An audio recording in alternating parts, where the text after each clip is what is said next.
এই দুনিয়া ক্ষণস্থায়ী, কিন্তু আখিরাত চিরস্থায়ী। সত্যের পথে চলতে, ইসলামের আলো ছড়াতে আপনাদের সাথে আছে নাজাতের উপায়।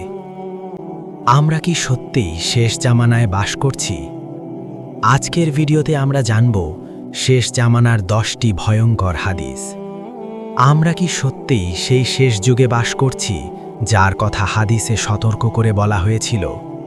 কেন আজকের সমাজ ফিতনা ও বিশৃঙ্খলা এতটাই হাদিসের বর্ণনার সাথে মিলে যাচ্ছে? রাসূল সাল্লাল্লাহু আলাইহি ওয়াসাল্লাম কি আমাদের বর্তমান সময়ের ঘটনাগুলো আগেই ভবিষ্যদ্বাণী করেছিলেন?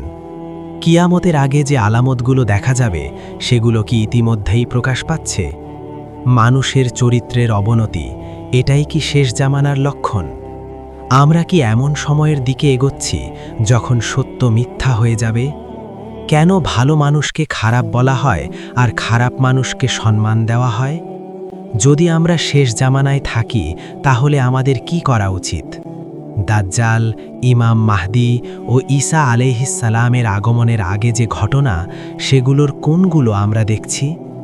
এই সত্য জানার পর আমরা কি আগের মতোই জীবন কাটাতে পারব? চলুন শুরু করি আজকের ভয়ঙ্কর কিন্তু সত্য গল্প। এক সন্ধ্যায় গ্রামের মসজিদের বারান্দায় বসেছিল দুই বন্ধু, রাশেদ আর সাব্বির। মাগরিবের আজান ভেসে আসছিল। রাশেদ মোবাইলে খবর স্ক্রোল করতে করতে বলল, দোস্ত, চারদিকে যা হচ্ছে, যুদ্ধ, অন্যায়, বিদ্বেষ, মনে হয় না আমরা শেষ জামানায় পৌঁছে গেছি? সাব্বির ধীরে বলল, শুধু মনে হওয়ার কথা নয়, হাদিসে তো এই সময়ের কথাই বলা আছে। রাসূলুল্লাহ সাল্লাল্লাহু আলাইহি ওয়াসাল্লাম বলেছেন, এক সময় আসবে মানুষ মিথ্যাকে সত্য আর সত্যকে মিথ্যা ভাববে। বিশ্বাসঘাতককে বিশ্বাস করা হবে আর বিশ্বস্ত মানুষকে সন্দেহ করা হবে। রাশেদ অবাক হয়ে বলল, ঠিক তো তাই হচ্ছে এখন। সাব্বির আবার বলল, আরেক হাদিসে এসেছে, অশ্লীলতা, সুদ, অন্যায় এত বেড়ে যাবে যে মানুষ সেগুলোকে পাপই মনে করবে না। আজ চারদিকে তাকালে আমরা কি দেখি? সন্তান বাবা মাকে সম্মান করে না, সত্য বললে মানুষ হাসে, ধর্ম নিয়ে উপহাস করা হয়, গুনাহ যেন স্বাভাবিক জীবন। এগুলো কি কাকতলীয় নাকি 1400 বছর আগের সতর্কবার্তার বাস্তব রূপ? সাব্বির বলল, শেষ জামানার সবচেয়ে ভয়ঙ্কর লক্ষণ যুদ্ধ না, সবচেয়ে ভয়ঙ্কর লক্ষণ হল মানুষের হৃদয় থেকে ঈমান হারিয়ে যাওয়া। আজ আমরা এমন এক সময়ে বাস করছি যেখানে সত্য বললে অপমান, মিথ্যা বললে জনপ্রিয়তা, ভালো মানুষ সমান বোকা, খারাপ মানুষ সমান স্মার্ট। এটাই কি সেই সময় যার কথা রাসূল সাল্লাল্লাহু আলাইহি ওয়াসাল্লাম বলেছেন? আরেকটি হাদিস, মানুষের উপর এমন সময় আসবে যখন সত্যবাদীকে মিথ্যাবাদী বলা হবে আর মিথ্যাবাদীকে সত্যবাদী মনে করা হবে। ফিতনা ছড়িয়ে পড়ছে অন্ধকার রাতের মতো। সোশ্যাল মিডিয়া খুললেই গুজব, ফেক ভিডিও, অপপ্রচার। আমরা কি সেই অন্ধকার রাতেই বাস করছি? একজন যুবক ছিল আরিফ। সে সত্য বলতো, নামাজ পড়ত, কিন্তু সমাজ বলতো এই যুগে ভালো মানুষ টিকে থাকতে পারে না।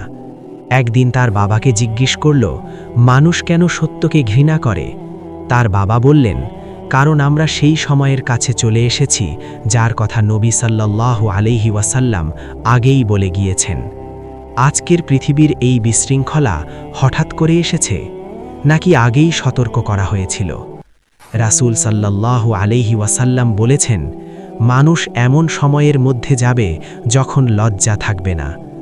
আজ অশ্লীলতা বিনোদন, পাপ ট্রেন্ড। এটাই কি সেই সময়? দায়িত্ব অযোগ্যদের হাতে। আরেক হাদিস, যখন দায়িত্ব অযোগ্য লোকের হাতে দেওয়া হবে তখন কিয়ামতের অপেক্ষা করো। আজ চারদিকে আমরা কি দেখি?